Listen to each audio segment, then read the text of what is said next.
and a guilt deficiency in the nature of this hybrid human. If somehow he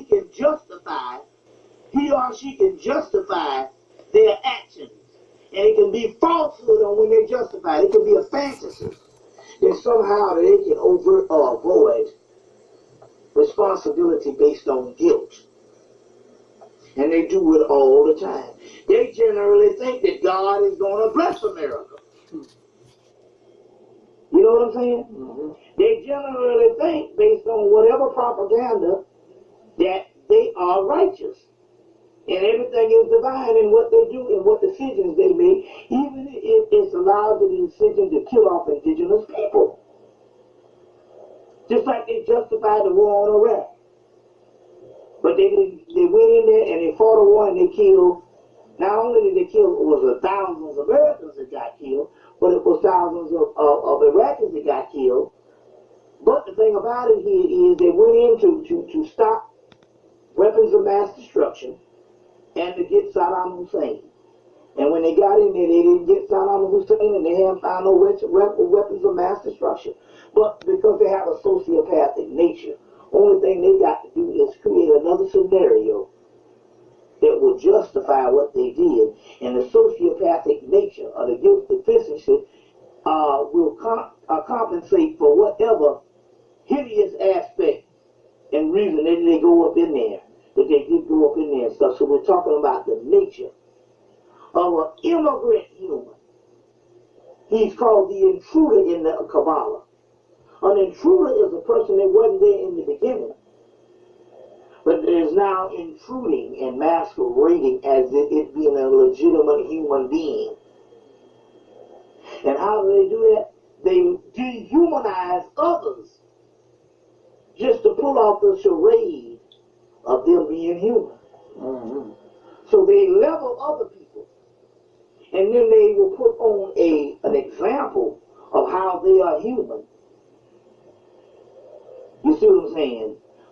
On the contrast of dehumanizing others and the other particular people, and not letting the other people know that the origin of their dehumanization is based on this white boy.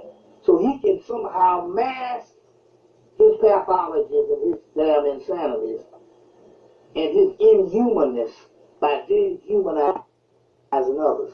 So if you dehumanize somebody, then you only have to be this much of human to be above the person that you dehumanize. So when it comes to them in the aspect of war and tyranny and treachery, they only have to justify it a little bit because they have dehumanized the other form of the world. Mm-hmm. And so our standard on the way we look at things as black people is very low. So therefore, we don't put him in check for the simple doggone fact he has lowered us based on dehumanization. And so his standard on how he does things can be elusive and be evasive, and also be destructive and an illusionary type of standard. And number one, how do you dehumanize people? Well, you dehumanize your subjects by making your people only concentrate on the survival level. Our people are stuck in a survival mode till they don't have time to contemplate higher ideals and higher ideas because we're so busy trying to survive out here.